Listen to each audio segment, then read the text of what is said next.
everyone to the OWASP Top 10 webinar with Jim Manico and Eoin Keary.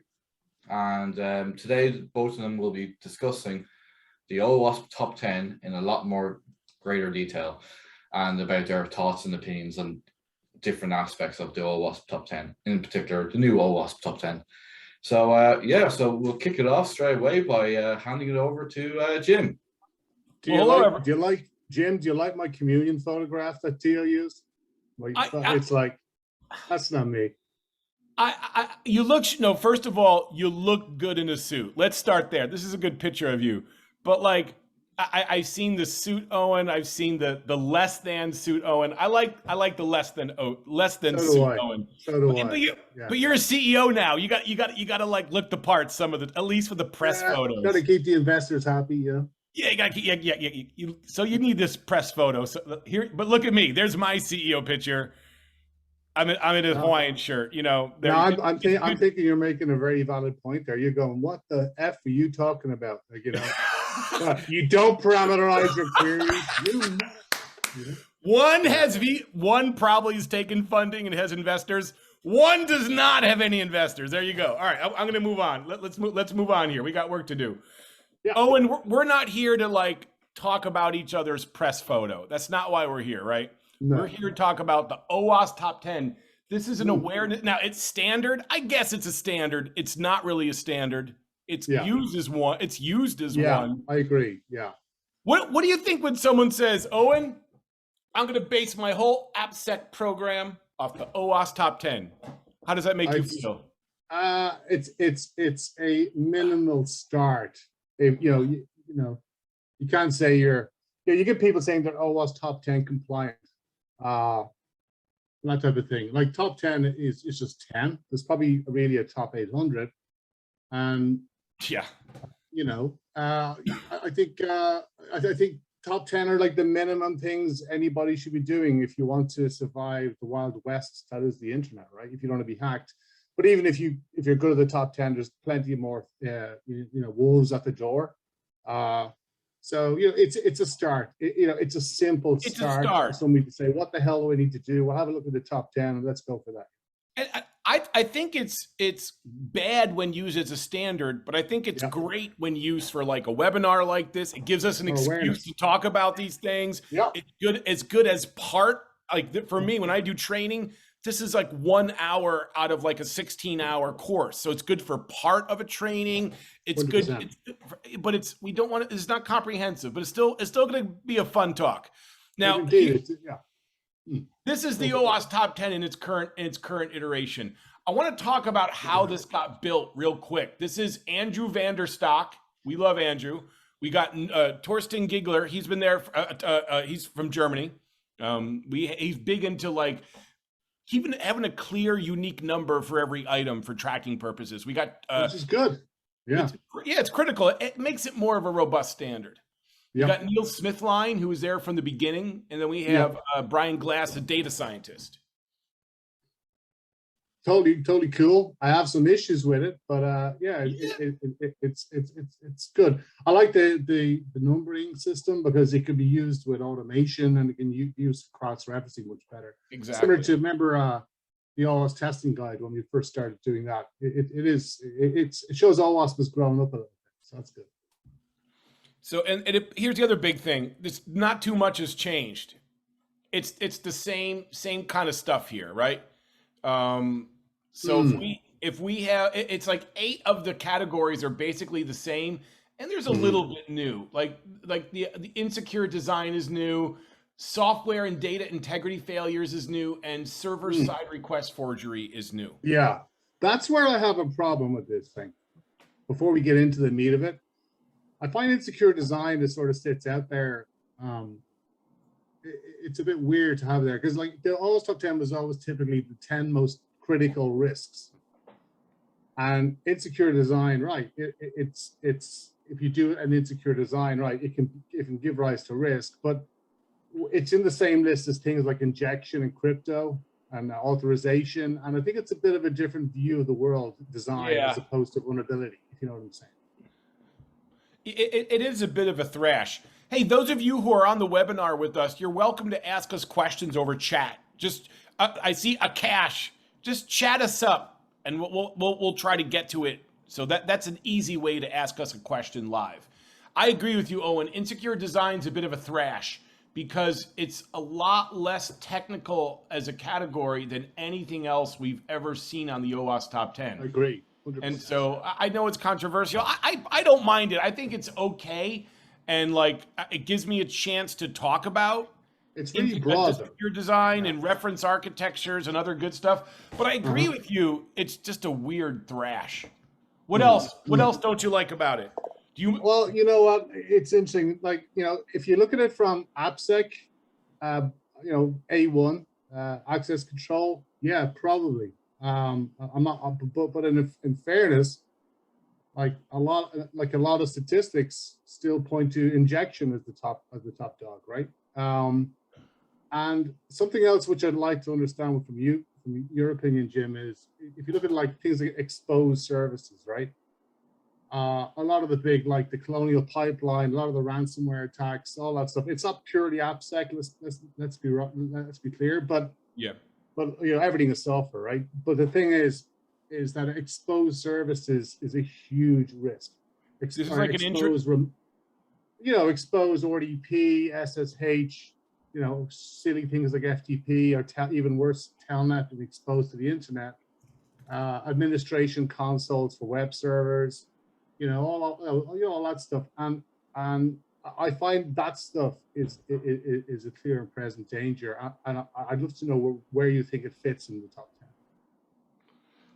Or does it fit in the top 10? I think that insecure design should be like in the appendix. It should be like A11 or something, and not. It should be noted because it's so important to the OWASP Top 10 team. I don't want to take it away from them, and I see what they're trying to do. I see they're trying to bring awareness to the need to recognize that pure technical turnkey scanner that you buy, like buy a burp, it's not going to do a lot out of the box to find this. You need a more hybrid service like what EdgeScan's doing. So I like the message there, but it's a thrash with all these technical categories. If you look at Log4j, I'd actually put vulnerable and outdated components near the top with access with injection as well. I agree. Yeah. You know, Jim, like Log4j is also it also has a taste of SSRF in it, right? So the idea, but it also has a little bit of flavor around, you know, logging and monitoring failures as well. So yeah, it's so some of the bigger sort of, you know, high media exposure vulnerabilities we've seen in the last 6 months to 12 months, I think are a mixture of these.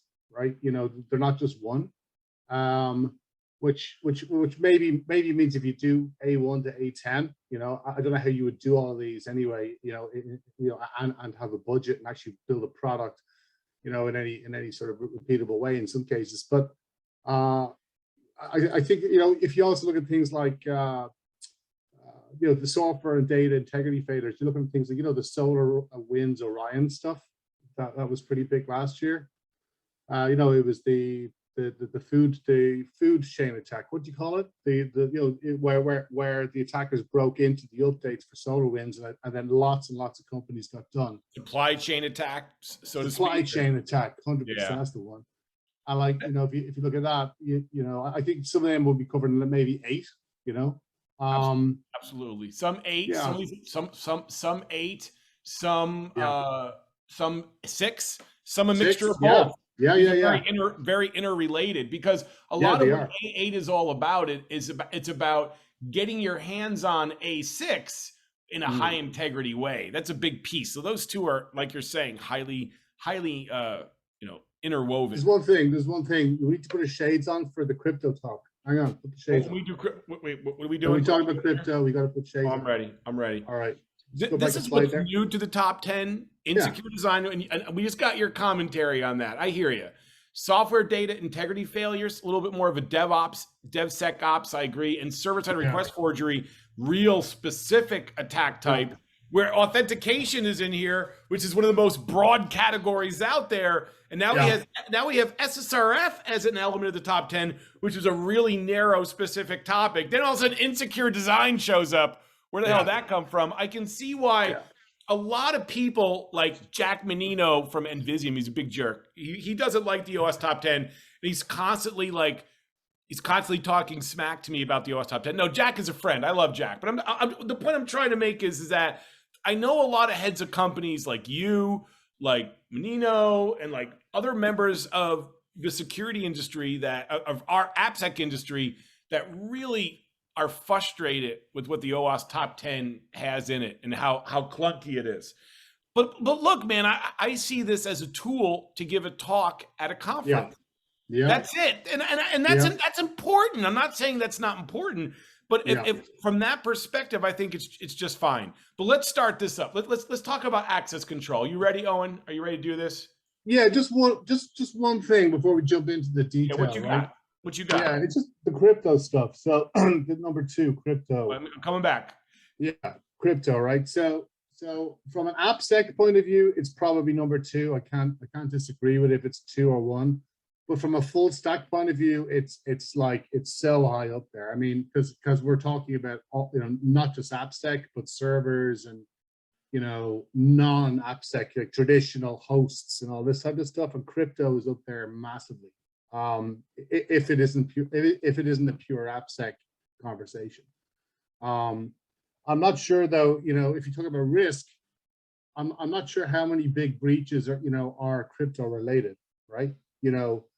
I like personally, what I can remember top of my head is the majority of breaches, you hear about are either exposed systems, injection attacks, things like SSRF is sort of like a type of injection attack. You can call it, you're injecting payload into it. Log4j similar, or this other one, this spring, what's it called? Spring something? Spring for shell, I believe. Spring, whatever. But I think if it was a full stack top 10, crypto will be on the top. But hey, we're talking about AppSec today, so please fire ahead. And more organizations depend on it. And I think the other thing is like Cash App at this publication just got breached. And the data, I think, it wasn't great, but it wasn't that brutal. It was an insider, but the data inside of their key vault and data protected by their key management system, I don't think was breached. So I think because they're using really high-end cryptography, it reduced the impact of getting breached. I think that's the point of key management in good crypto, I guess, right? 100%, amen. Yeah, like when you do it for as long as me and you, Jim, you realize it's not about being impenetrable. It's about being maybe somewhat resilient. And I think good crypto really lends to that. Gotcha. Some of the things that I like about crypto these days, Eoin, and we're skipping access control. We'll come back to it if we want to. We're jumping right into A2. We're looking at cryptography failures.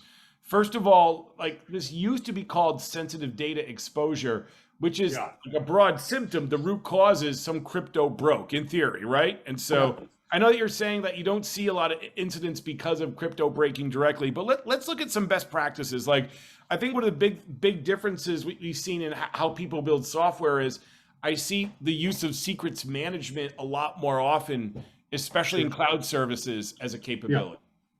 No, I think that's fair. I think that the everlasting problem is keys. It's crypto. It's mats. There is strong crypto out there, but assuming you're using any of it. But the other thing is, it's where do I put my keys? Where do I, key management is really, really hard. Secrets management is really, really hard. I know there's features and solutions and frameworks out there to do it, but it can sometimes unnerve one. I think trying to figure out how do I manage keys, because it's not just key management and protecting the key, it's rotation of keys.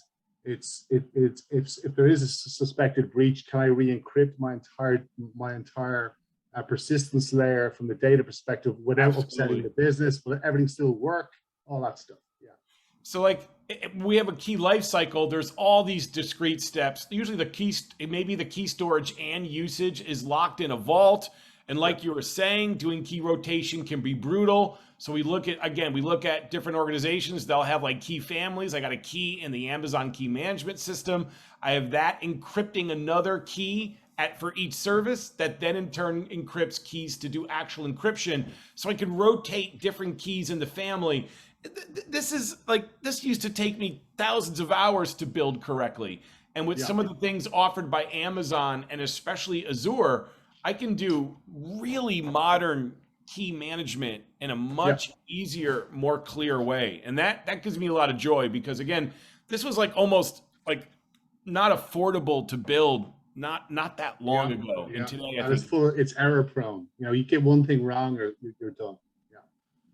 Other thing that's interesting is when I want to talk to a key system, I love these modern libraries like Google Tink. Google Tink is pretty sweet. It's a Google maintained cryptographic set of libraries that uses all the Google centric languages and integrates directly with all these modern secrets management systems. So think about where we were 10 years ago in crypto.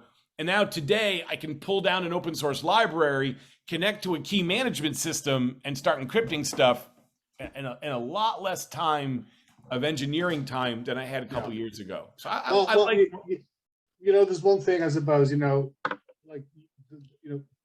we have security people, AppSec people, penetration testers, security engineers, all that good stuff. And then you have a different beast called a cryptographer. And there's a reason cryptographers are cryptographers, because it can get pretty complex pretty quickly. And to have something that's opaque, like an API, which you don't really need to know how it works, but you know it works. I think more of that, please. We need to embrace more of that and start rolling our own, as we used to say. I agree. Let's go back to number one, access control. Yep. Access control is got the pole position of this year's OWASP Top 10. They saw very similar statistics to injection in terms of problems. They wanted to raise awareness to access control since we've kind of beaten injection to death. We know injection well. So access control gets placed number one. And the one thing I want to say is that it's a big problem because a lot of there's two reasons why this is so tough, in my opinion, Eoin. I'm really curious what you think of this. Number one, it's tough to test for access control. If I just buy a tool from someone and I start scanning apps, how good is that tool at finding access control problems by itself? Yeah. It's not capable at all. So you got to do something beyond the norm of just a. No, you're right, man. Yeah, it's contextual, isn't it? Because access control is you're providing authorization. It's contextual. Sunglasses. Yeah, it's contextual, right? Sunglasses. It's contextual. Sunglasses. Yeah. It's contextual. Sunglasses. It takes a little extra cool to find access control problems. What does your team do when they want to fiddle with access control in an app? How do you address that? It's difficult. Yeah, it is difficult. We have technology, but we, to do some simple access control like horizontal or vertical, your typical sort of parameter tampering type of stuff, which may result in a different response, which would then have to be checked to see if the response indicates an access control violation. Oh, gotcha. But the other thing is, because it's so contextual and it's a cousin of business logic. It really is a pen testing piece. It's a pen testing. All right. Thing we need to check. I really do. I love the hybrid model. I think it's significant. So developers also have these software frameworks that just don't really address access control well in the first place. If I want to solve simple problems or slightly more difficult problems like indirect object reference, a lot of the frameworks of our day, they just don't handle that at all. So the other problem is, even though like the scanners we use struggle with access control, and you got custom technology, but also the developers, when tasked to fix complex access control, the frameworks of the day that we use often fail us. Anyways. Totally agree, man. So here we go. Here we got injection. We got injection now. So injection is something that we've seen for a long time. You want to learn a little bit about SQL injection history? Let's do a little history. My grandfather was a historian, so it's in my blood. Here we go. 1998. Where were you then? Christmas Day. And this is Christmas Day where Frack Magazine drops episode 54 or edition 54. And Jeff Forrestal, you know Jeff Forrestal, known as Rainforest Puppy, drops the term SQL injection for the first time. There's a little bit of history for you. Back in 98. Why are we still talking about this, Owen? Damn it. Why? I don't know, but it's the most common critical risk vulnerability in the Edge Scan 22 stats report. As in, if you want to look at critical risk issues, it's the most common critical risk issue that we found in 2021. And it's crazy. It's crazy, but for a number of reasons. One is so many frameworks and ORM and abstraction layers that a lot of them negatively protect in most cases against SQL injection. But look, we're still finding it. It's there. It's probably put the shoes on my kids' feet. That's the truth, Yeah. There it is. There you go. Yeah. Why are you doing this? It's so natural to do this for a developer. It works. Yeah, it works. It works. You know what, Jim? Jim, you know what about that? When I was a developer in the early noughties, when you were taught JDBC programming. Oh yeah, right? I remember that. We were all taught to write SQL injectable code. We absolutely. So that resulted in thousands and thousands of developers being taught incorrectly, which is probably some of the reasons why we are where we are now. Amen. Absolutely. Amen, brother. And we've known about this problem for a long time. We've known about the solution for a long time. At least that when we want to teach developers to get this right. So we have a question from the audience, right? Has there been significant advances in SQL injection attack vectors, or is this issue still purely down to bad code?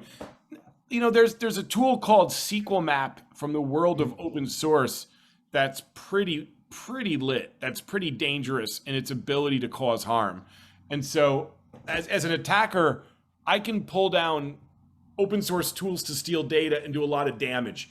In terms of like assessment, I mean, it's something that is discoverable in a lot of different ways. And it is basically bad code, but I'm not sure if there are advances in it. Just be aware, Niall, attackers have Neil. Attackers have incredibly mature tools to extract data from your database when they find SQL injection. So they're not just stealing one table, they're stealing your entire database with most of the professional extraction tools I see out there. That's my answer. There you go. What do you think, Owen? Vectors haven't changed, particularly relational databases have the same ANSI SQL language. But you do find, when you test, like most pen testers would do, is you'll have encoded vectors and doubly encoded vectors, because sometimes the actual layer you're hitting can be a number of layers down, and therefore you may need to doubly encode or whatever to get past. If people are still using blacklists to protect against SQL injection, or even input validation to protect SQL injection, they're I'd say they're doomed, more or less. Yeah. As you say, it's parameterized, not jeopardized. When people try to tell me they want to use non-standard methods to stop SQL injection, I usually show them this. Like, is this a valid email address? What do you think? What do you think, audience? Is this a valid email address? Yes, I see 2 questions in chat. Hang tight. I'll get to all those. I also see them we'll get to your questions when we get to those items a little bit later on. But this is why SQL injection validation defense is not always robust, because this is a fully legal, valid, and active email address. And if you take this valid email address and add it to a database query, you're going to get straight up SQL injection. That's just the way it goes. There you go. So even valid data in certain cases can still cause injection. We need to use specialized techniques like parameterized queries, right? It's something that we've known about for a long time, and it's available in every major language. I digress. Hey, let me ask you a question, Eoin.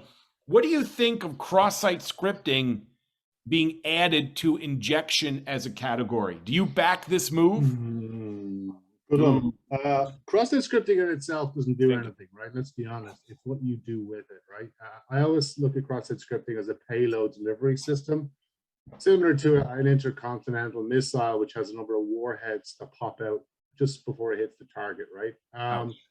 The cross-site scripting is an injection attack. I think you know what, SQL injection, cross-site scripting, and also command and remote code execution, all of them are the same. And let me finish why I say that. Because what we're doing is, and like something we used to do when we used to teach together, it's where we get data and code confused, right? Yes. So you know, it's like the old telephone systems, where the control signals and the voice signals are on the same channel. And in the old days, you could hack a telephone, the freakers that these guys are called, for the young kids in the audience, and they could hack public phone systems or phone boxes where we used to have them by manipulating the control signals via the voice channel. And we're sort of doing that still with all these injection attacks. We're pumping in data because the developer expects data, but because when it gets parsed, whatever parser is being used, be it a Java, HTML, a JavaScript parser, a JDBC parser, it's confusing the data with the code, and hence that's why we get injections. So there you go. That's my 2 cents. But again, cross-site scripting it's fed my kids for many years. Amen. I love talking about, but people say whenever I'm teaching, like I start talking about cross-site scripting, I light up. It's a juicy topic, fun to talk about. It is juicy. I like it a lot. Yeah. I like it being part of the injection category because we know enough about it. Content security policy just went live in Safari. Content security policy 3 went live in Safari, completing that era of cross-site scripting defense capabilities. All the tools we need are there. I'm okay with it being merged in. We need a little less awareness. We got it. All right, insecure design. Here we go, Eoin. You ready? Here we go. There's a new category. It's all about moving left. It's about threat modeling, secure design patterns, and reference architectures. Yeah. Yeah. You know who really likes this category? All my friends in the threat modeling industry. I was just going to say that. Yeah, the threat modelers love that stuff. And it is cool, but you know what? We're in the world of outsourcing development. And sometimes when you're a startup or you're a medium-sized company, and we work with a lot of those types of companies, and they're outsourcing development, the last thing that they're asking is, well, the first thing they're asking is how much does it cost and how long will it take for you to build my piece of code I need, right? Yeah. The last thing they're asking is, do you do threat modeling and use secure design patterns? Like, it's still not top of the agenda when it comes to writing stuff that works. You know, if you want to build a product, it's taken so much traction, you know, the last, say, 5 years, threat modeling has, etc. But it's still another thing that costs time and money to do. And I'm not sure, correct me if I'm wrong, but it's not second nature to developers to do that. But threat modeling is not just for developers anyway. But it's a challenge, you know, because, you know, when you do find an insecure design issue when you're doing a pen test or some cyber work, to fix an insecure design costs a fortune, as opposed to a few lines of code. It's a re-engineering, right? So it's like you're redoing the engine. You're completely swapping out major like networking and giant, like, let's swap out the entire session management mechanism, slap some jobs in there. It's like, no problem. Yeah, just this. I'll do it this weekend. Hold my beer. Yeah. Hold my beer. I'll get right to that. Yeah, you're right. That is a good point. Insecure design and this whole category of problems usually leads to major lifting to deal with it. Yeah. I want to get out of secure design because, you know.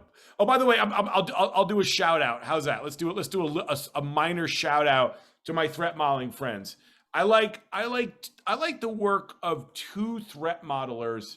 I like Avi Duglin's work, and I like Tony UV's work. They're both Avi has a lightweight mechanism. Tony's a bit more heavyweight, and they both have their place in the world. I'm just a fan of these, and there's a lot of people slinging threat models these days. Anyways, yeah, there's one other European guy as well, Stephen DeVries, who's what's his name? Stephen DeVries. Oh, he's amazing. Steven's like you. He's old and decrepit. He's been around for a long time. He's been like 20 years of this stuff. He's awesome. But he got some good stuff. Super sharp. I'd buy. I don't even know what he sells. I want to buy it already. So buy Stephen DeVries stuff. That's what you came here for. There we go. Let's go security misconfiguration, right? Why is this important? Why is this category important? By the way, XXE is now been rolled into this category, Akash. He's asking, why was it reduced in importance? It was just rolled into another category. That's all. And so security, because the way you fix XXE, the XML external entity attack category, by configuring your XML parser, usually in code, and it's kind of a configuration issue. So it's just been rolled in. We know how to deal with XXE really well at this point. We have a cheat sheet at OWASP that gives you a lot of guidance on how to get that right. There's your answer, Akash. So go, Eoin, what do you think about security misconfiguration? How does this make you feel? It's a broad topic. It's very broad. Anything, and maybe all the exposure stuff I talked about earlier on, maybe that comes under there as well. So it's, when you have misconfigured security, you have exposures. Like let's put it this way: is an Amazon bucket an exposed one, which we've heard lots about these things where people just have exposed data on an S3 bucket. Is that my view is a security misconfiguration? I agree, 100%. Right. It's a little bit of access control, going on there. A little bit of authentication going on there, but I agree, it's mostly a configuration issue. That. Yeah, you could categorize it as that, So exposures, exposing a database on the internet. Is it AppSec? No. Is it a firewall issue? Yeah. Is it a network architecture issue? 100%. Yep. You shouldn't be able to reach a database from the internet in the first place, regardless of your firewall. Yes, I agree. 100%. But, I think again, it's quite a broad, broad category. It's a super broad category, and that's what frustrates some people. We have I think so. Yeah. We have where is it? Like A7 authentication failures. That's a super broad category. And we got security misconfiguration, super broad category. Insecure design. Where did you come from? We have injection. You're a bit more of a specific category. Crypto failures, you're kind of broad, and access control, you're a little more And then SSRF, you're super specific. Oh my God. Yeah. It is a thrash. But again, we got this. We can talk about it in a webinar. Exactly. It did its job. It gave us something to talk about. Hopefully, it's food for thought. Amen. Yeah. Sunglasses, because this is cool. OWASP Top 10 is still cool, Eoin. That's what I'm trying to say. Cool. It's cool, and it's it's still very useful, but it's not a standard. No, it's not a standard. Let's go to A8 by request. This is Akash. We kind of glossed over security misconfiguration. It's okay. It's cloudy. It's all over the place. We're gonna jump to something else. Software and data integrity failure. Now this is a bit more about like DevOps world more than anything else. It's two things. Number one, they're kind of merging in deserialization, which is very specific. Yeah. And it's also talking about DevOps. Like how many, if you're running a DevOps server of some kind, how many scripts do you download and run? Well, this sort of harks back to the SolarWinds Orion stuff, right? SolarWinds stuff, yeah. Yeah, it's a software integrity issue where, all of us get updates all the time, our Windows updates, our MacBook updates, whatever it may be, and a lot of it is you don't even see it, right? There's updates to Chrome, you don't even see it. And the fact is that if that source can be attacked, you can attack millions of people very, very quickly. I'm sure that source is difficult to attack, you would assume. But it's sort of, I'm sure I'm sure we're thinking about those types of attacks when we talk about AA. What do you think? Do you agree? Go back a sentence. I just missed you for 1 sec. Go back one sentence. Yeah, no, I'm just saying that, like, you know, like the idea of software and data integrity. So because we're, as you say, we're using components from open source, we use components from closed source, we're pulling in stuff like, what do they say? 80% of the code we run, we didn't write ourselves anymore. Absolutely. All, right? But we're sort of reliant on the fact that these systems have integrity. The sort of the third-party components. We're reliant on the fact that the patches have integrity. Yes. And in effect, the whole internet is relying on the fact that our updates have some form of integrity control on them. And exactly. We'd be screwed, right? So I think it's two problems. One problem is the problem of third-party components that we're downloading. Even if they do have proper integrity, like we're downloading what we expect, they can be attacked by the supply chain. We're going to talk about that a little bit as our next topic.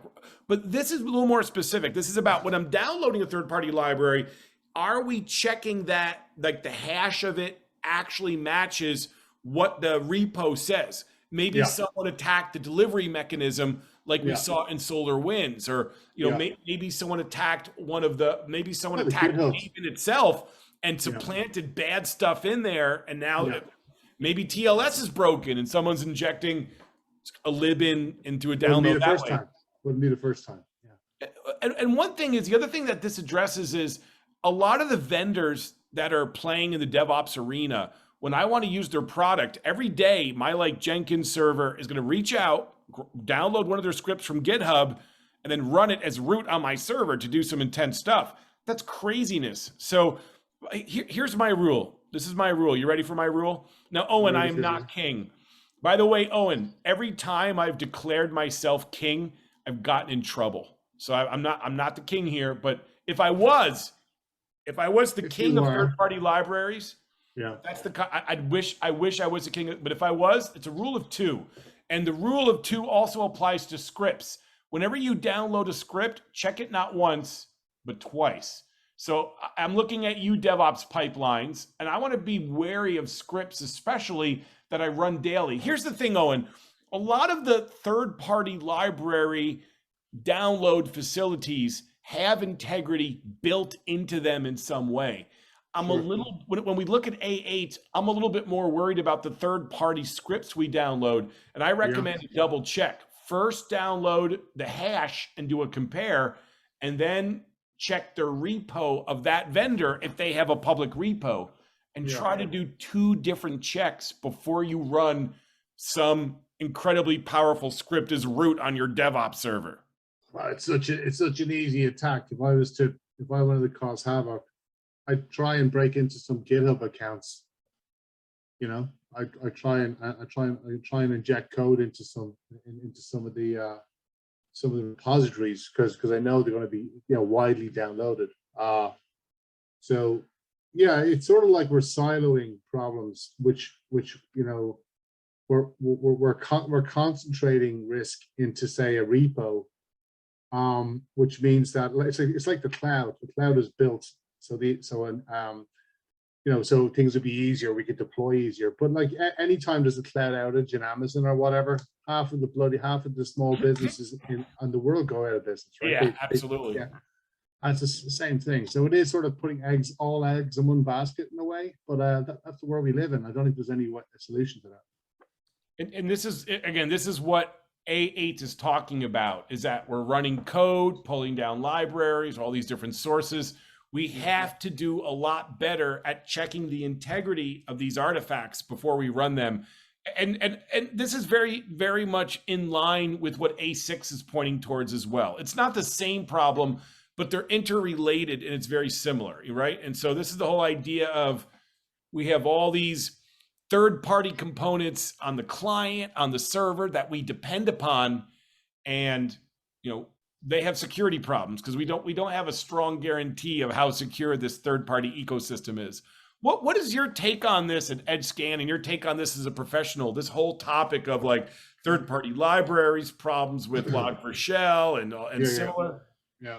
What do you got? It's interesting, right? So if if you get traditional InfoSec auditors, you know, that they go on about patching, but really what they refer to as operating systems. Now we find plenty of unsupported operating systems, you know, on a daily basis in EdgeScan, which are systems that just aren't being patched anymore or can't be patched anymore, but they're still alive. But that's sort of traditional. What we need to look at things are in terms of updating components, right? So it can be JavaScript libraries, it can be PHP libraries, it can be whatever, right? Yeah. And we're still not at the races in terms of managing that. There are tools out there. There's some very good commercial tools out there to do that. But it's another layer of complexity that maybe, you know, the DevOps people have to worry about. Yeah.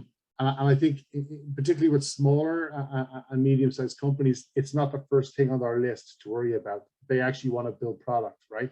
Yeah, exactly. So, you know, it's a challenging one, but it is the result. It is the result of a lot of major horrific breaches. It's not like it's not the code that your developer wrote that's vulnerable. It's some other stuff that's being used downstream or upstream, and in effect, you know, people are getting breached that way. And you can say it's easy to fix, and it probably is, but it takes time, and then there's a risk of downtime when you're doing it, right? Because, you know, sometimes you know backward compatibility doesn't even come into play. So, you know, people are wary about adding the latest major release of a component because it may break their shit, right? So it's a challenging one, and I think it probably sits in the right place in terms of it being an A6. What do you think? It's amazing. I would put it closer to number one. After we saw Log4Shell and damage it did, and Spring4Shell, less damaging, but still disturbing. This topic really bothers me, and I almost recommend using less third-party components. Be a bit more judicious about it. Yeah, if you can get away with it. Yeah, it's very hard not to do. It's very hard not to. It's very hard to build your own stuff. Like, you know, like there is some great stuff out there, but you know, and to say we're going to build all our own stuff from the ground up because we know how it works. It's you know, if you have an infinite budget and loads of time, yeah, go for it. But most businesses don't operate in that way. So you have to, if everybody else is using Log4j, sure, yeah, we'll use it too. Yeah. You know, but then, you know, the vulnerability in Log4Shell, you know, is, you know, you could appoint that actual vulnerability itself into lots of the other, you know, lots of the other entries in the top 10, right? So it's everything from, you know, SSRF, being able to connect to another system or invoke code somewhere else, you know, outside of your domain or whatever it may be. It can be a piece of authorization. Should this thing be able to invoke code in the first place? Should Log4Shell have the ability to invoke HTTP requests should a logger be allowed to invoke a HTTP request or an IP request or something? You know, I'm not sure why you would ever need that. Yeah. And then also when you get into logging and secure logging, you know, the idea would be like we should sort of be simple about these things. Logging is for detective controls. You shouldn't have the ability to invoke all this crazy shit via the logging system. For me, you know, complexity and security are not friends. I find when you get into that, it gets too complicated to manage. And you just mentioned the logging category. There's another category a lot of people complain about. They're like, no one got breached because of a lack of logging. And it's another category that does frustrate some people. But again, great conference talk. I love it as a conference talk. So third-party libraries, my simple take on this is there's trade-offs in process around how you use third-party libraries. I think the problem is so bad that it's a much high, it should be much, I put it number one on the list myself, and there's no good answer. Using less libraries and using tools, whatever choice you make, I think it's a double-edged sword right now, and I think it's a problem that's going to haunt us for a long time. But let's move on. Let's go to the end. Let's look at server-side request forgery for a second. And when this first came out, scanners had a real hell of a time at finding this problem, and both static analysis and dynamic really struggled to find this. Yeah. Would you mind talking to me about like Yeah. what scan does to address this very specific vulnerability? Yeah. Let me show you one example first, and then we'll go yeah. Then we'll go ahead and scan. So I'm going to give credit to AppSecCo. There's a screenshot of one of their articles. This was the root of the Capital One URL during the Capital One breach. This is a parameter in their main URL, and that parameter itself was another URL, right? And that URL was modified. It used to be like a Capital One link, but the attacker modified it to be an intranet AWS link, and it worked because that URL was checked for validity on the server, but it wasn't checked to be bound to a certain domain. So we could send this curl command to Capital One. Capital One would read the URL parameter on the server and then go load that resource. That's called a server-side include. And because the URL could be modified, it actually read the Amazon Web Service credential file of the web firewall and stole credentials of AWS. Server-side, we're sending data to a server, request forgery, to trick a server into loading a resource or similar that it didn't expect to do in a malicious way. How does this make you feel? And again, I want to give credit. If I'm going to steal their work, this is AppSecCo. I took a screenshot of their article. They had the best article on this topic. I want to give them credit if we're going to use their screen. So Eoin, what do you think about this? What do I think about it? That is very, very similar to Log4j, right? You can do many things with it. Everything from sending requests to an unintended location, which is what we're doing here, right? To remote code execution.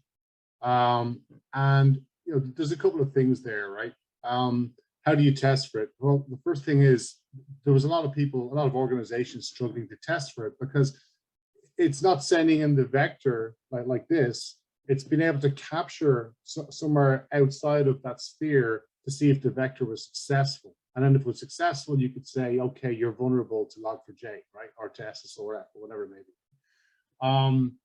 So how you test for it is you have a third party sort of endpoint on the internet and you point to that. So you send in the request to the application and the payload points to your controlled server out on the internet. And if you get a ping with a particular signature on it, because you know what you sent in, if you get a ping on that server, you know you just got the target server to talk to your server, and it wasn't, there was no intention to do it. A lot of like your out of the box tools, scanning tools and stuff, they wouldn't have the concept of a server out in the wild. Exactly. Somewhere. Like Burp has one. Burp has one that's called the Collaborator. It's like agents. It's an agent sort of thing. Yeah. Combination of dynamics and agents. It's complex. It's complex. It's complex, and there's more than one runtime involved in validating the issue. Yeah. Well said. And look, it's probably more prevalent than we think, but I don't think we're testing for it well enough to see it. Because we're scanning things at mass as an industry. We're trying to find the vulnerabilities at mass industry. If we're not seeing the outbound connection, the other thing is with this is that like if the server you've sent something to, right, is behind a stateful firewall, maybe that's what's saving its ass, because the firewall is preventing that server making an outbound request because it shouldn't. Right it's not there. Designed to. So it could be other compensating controls. So even though you may be SSRF vulnerable, but there could be some network traffic control which is preventing it being successful, which means that you're relying, but it was never designed for that. It's just that's the way it's the cards fell. Well, so sometimes you're looking even though you didn't intend to. No, absolutely. You mentioned you mentioned network controls to stop request forgery. You're limiting where the server can make a request to with basic networking. When I first saw like Netflix and others use that as a defense, I really frowned upon it. I want to solve it at the app, but I give up, Eoin, especially with a lot of the modern mesh technologies and modern microservice technologies. doing network controls around services is not as difficult as I would have thought. And like, it's pretty straightforward actually. So I do think having network controls and microsegmentation around your services is absolutely a great idea, especially when you have a lot of services under your management. It's not such a bad thing. No, as long as you know why you're doing it, because in many cases, people were just lucky they weren't vulnerable by chance. Like, it wasn't designed to be SSRF, immune. It was just that happened to be the case that they were. So, Log4j was a pretty difficult or challenging vulnerability for everybody, I think, to try and understand how exposed they were. And of course, it happened right before the Christmas holidays. So, great crack. You also talked about open services. When you say open service, I usually think about a service on an intranet with no session management, no access control, or even a public service with no access control or no authentication. Is that what you also mean when you say open services? What are you seeing out there, Eoin? Yeah. The lots of examples of APIs, of web services in general that can be abused. With not just SSRF, but the fact is that if you can get a server you don't own to do something, download some code, talk to another server, redirect a user, produce a payload, which can affect the actual attacker, maybe via cross-site script in addition. There's lots of creative ways of doing this. But I'm not, a lot of open services are there for a reason.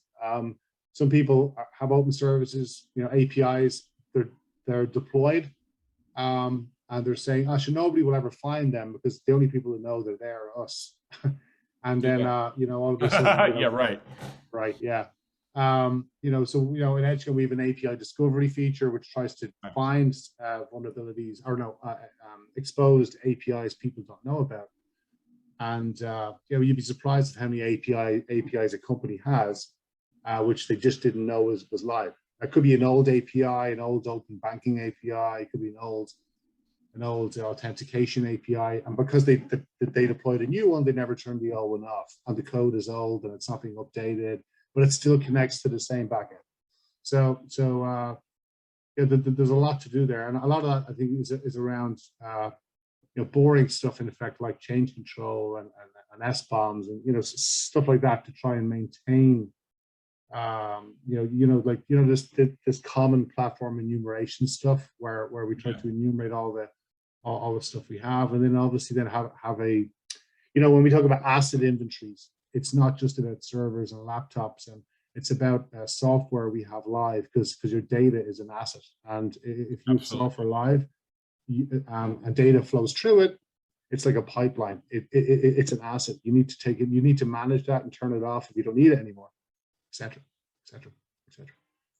Oh, and we did a good job. We talked about most of the OWASP Top 10. I always have fun talking to you about this stuff. I've just been looking at it a long time, and I think we're starting to wind down. Any final thoughts? Any final questions from the audience? I hope you had a good time hanging out with us today. Just little our thoughts on the OWASP Top 10 brought to you by shades on for the questions. All right, shades on. Shades on. You got a bit of dance music there as well. Hey Alexa, play electronic dance music. Here's a station you might like. I got you covered. Bangers Radio. I got you covered, Eoin. Wow, I first met you like in Portugal, I think, like 20 years ago or so at an OWASP conference. Yeah.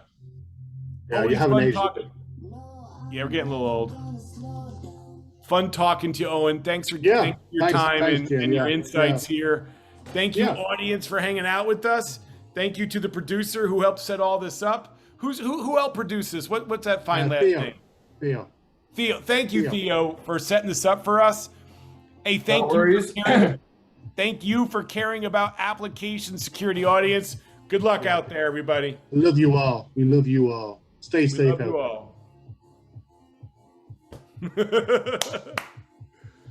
That's it for us. All right. Thanks. Bye.